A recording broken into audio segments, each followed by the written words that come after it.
What's going on, guys? This is Rob. If you guys enjoy my content, make sure you hit the subscribe button and make sure you hit that little bell so you never miss out on my sexy voice.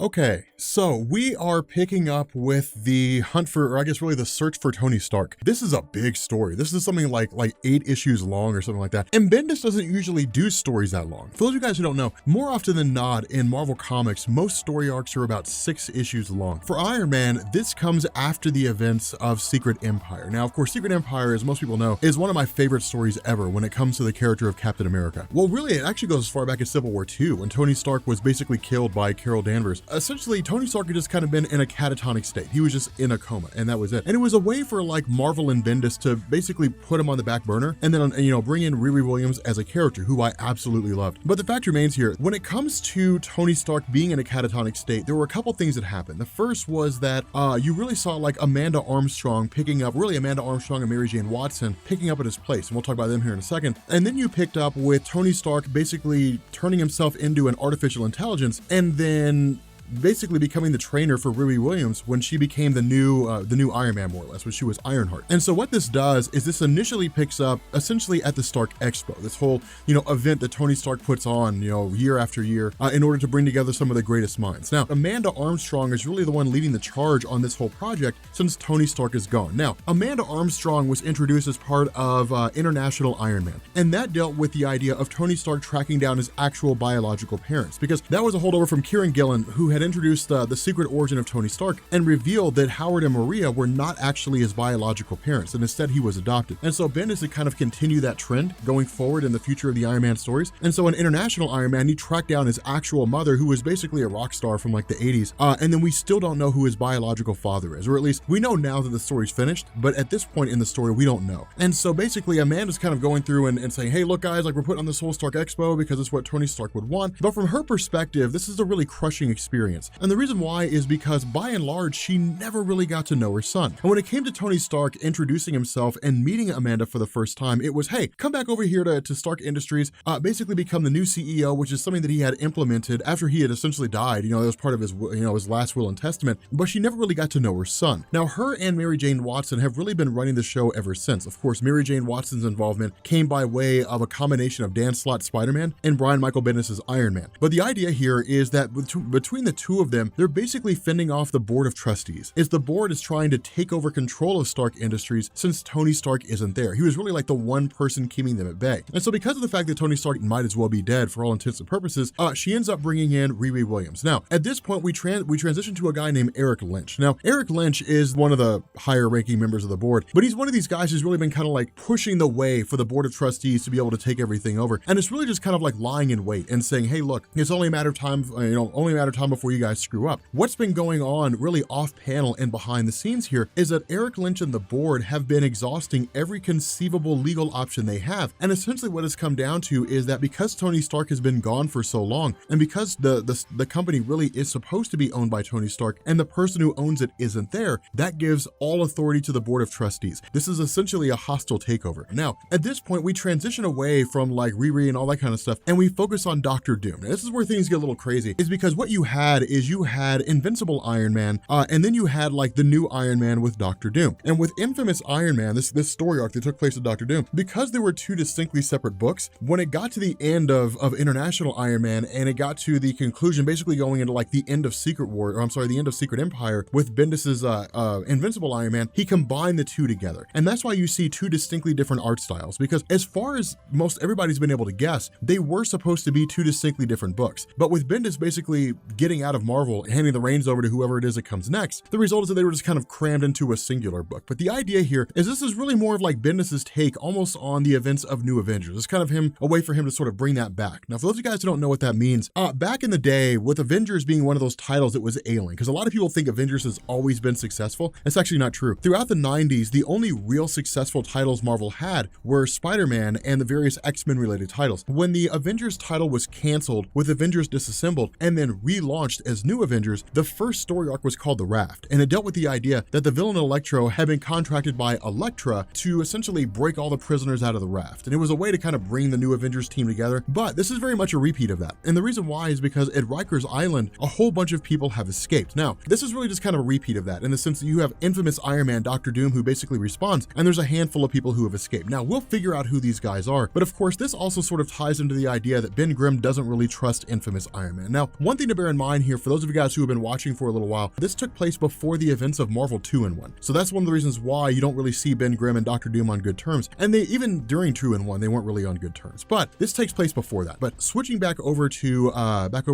Amanda and everybody, what you end up finding out here is basically the body of Tony Stark has vanished. The reason why this is so significant is because of the fact that with Tony Stark having been part of the superhero community for a long time, having been director of S.H.I.E.L.D., being really one of the founding members of the Avengers, having faced off and sided with the X-Men, he knows a lot. I mean, his hands are in everything. And so if somebody were to get their hands on him and then simply like start forcing him to divulge information, they could bring the entire security infrastructure of the world crashing down, to say nothing of how easily they'd be able to take out the various Avengers. Now, from here, what we end up doing is basically picking up with the arrival of a guy by the name of Hijack. Now, when it comes to David Bond, the reason why they call him Hijack is because of the fact that he literally hijacks vehicles, like, technological stuff. Now, he originally made his appearance back in 2013, I'm pretty sure, with Uncanny X-Men Volume 3, Issue number 6. I'm not going to swear by that, but I'm pretty sure I'm right. But he was a Brian Michael Bendis creation. Now, anybody who's familiar with Bendis will tell you, more often than not, he'll use his own creations, or he'll use things that he's previously done to kind of push along stories that he's writing at the time. But Hijack showing up is really just like, he's basically a merc. Like, he's here because he was hired by the Stark Board of Directors to essentially bring down like Riri Williams and all that kind of good stuff. Now, this is one of the funny things, because the suit that Riri has was not designed by Tony Stark himself. It was designed by her, but Tony Stark has been influencing her and teaching her how to use these different things. But when it comes to this whole thing and this situation popping off, for the most part, is her just sort of taking guidance from Tony Stark, kind of outflying these various forces and so on and so forth, and then eventually getting outside the range of Hijack to the point that he can't really control these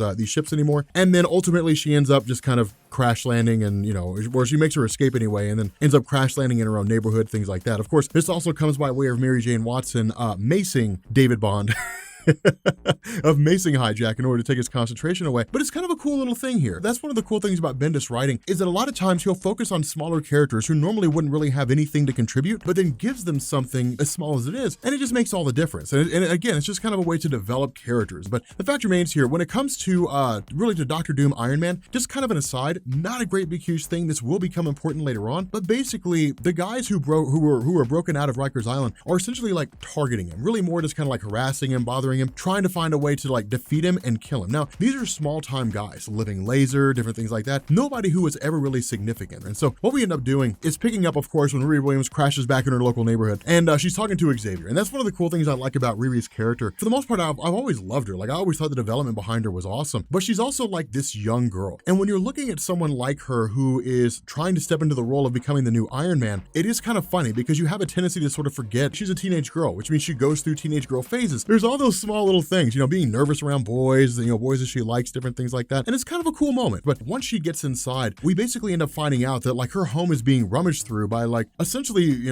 groups that, or I guess, a handful of people who were sent here by Stark Enterprises, by the board of directors. And they're really pulling out all the stops. Now, the way that Riri plays this is actually pretty smart. She basically says the entire place is not really booby trapped, but being monitored by like 17 separate cameras. And that if she, if they end up basically saying, hey, look, we're going to continue with this, then like the whole thing will be turned into a video and then it'll be sent out there, which is kind of a significant moment. And so what we end up doing is actually transitioning to Tony Stark proper. Now, this is where things get a little hairy. Tony Stark just kind of fell out of this birthing container. That's really what it was. He just kind of fell out of a container of sorts, and we have no idea where he is. We have no idea how he got there. Instead, he's met by the arrival of his mother. Now, this really looks like a newborn Tony Stark. That's really how this appears in terms of the way he's drawn, designed, all that kind of good stuff. But the idea seems to be he's still in possession of all of his memories up to the modern day. Now, is it a cheap way to bring Iron Man back? Definitely. But how do you really bring Tony Stark back after he's quote unquote dead? After he's essentially dead. But it's kind of interesting because as he goes through and starts talking to really his mother, they have this really, really touching, tender moment here. And it's him basically saying like, the one thing that allowed me to hold on is that it was basically you. Like what I've done is I've essentially rebooted myself, mind, body, and soul. I'm a recreated version of myself. When he's talking to her and he's kind of having this moment, it's like, hey, look, I always wanted us to meet. I always wanted us to see each other. And then you have Mary Jane Watson who walks in, and Mary Jane Watson is like, well,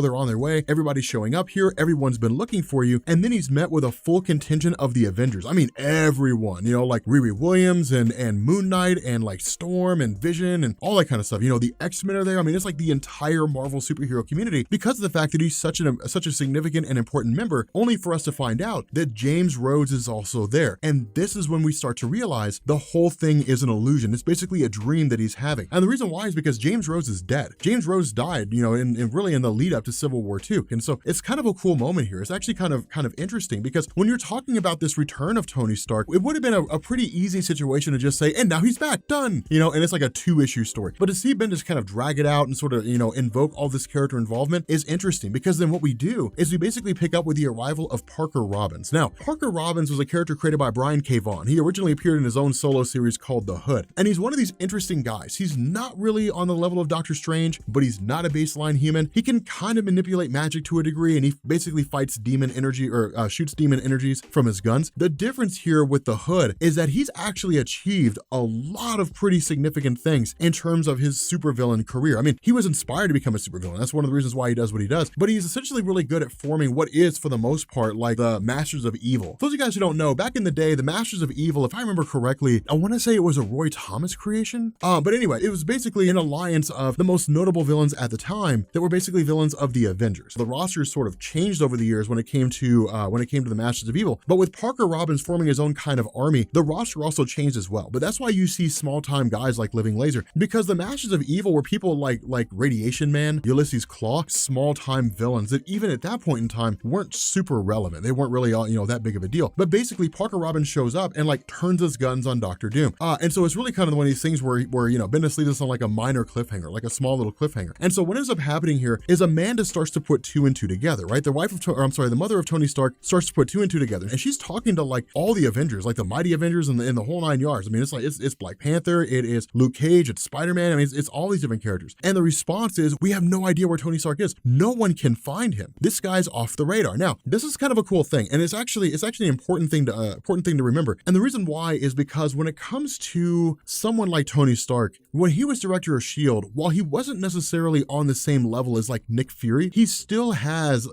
a much higher level of intelligence, but also access to everything that was going on with regards to S.H.I.E.L.D. He did learn about all these little nooks and crannies and secret locations and places like that here and there. And that's the reason why wherever Tony Stark is, he's totally off the reservation. Nobody can find him because no one knows the different places that he knows. It's just things that he was privy to as director of S.H.I.E.L.D. or figured out along the way. And this is when Amanda kind of starts putting 2 and 2 together. She's like, if Friday is the AI of Tony Stark that he created before he died, then she's a program. She does what she's programmed to do, and she's programmed to protect Tony Stark. And the response of Amanda Armstrong is, if she's programmed to protect Tony Stark, then then she has to know the location of Tony Stark. And of course, Friday's response to this whole interrogation is, I really don't know where he, I don't know where he is. The only way for me to know would be to basically be in his head. And that's when she jumps into the AI construct of Tony himself that's been helping out Riri Williams this entire time. And it's the coolest thing because when she jumps in, she basically kind of switches bodies, kind of switches them back. And the question that's asked here is, where is Tony Stark? And the AI construct as Tony simply responds by saying, well, to be fair, no one ever asked me directly where he was, indicating this version of Tony knows exactly where real world Tony Stark is. And it's kind of funny because it's like, well, all they ever had to do was ask. But with that being said, guys, we're going to bring this video to an end.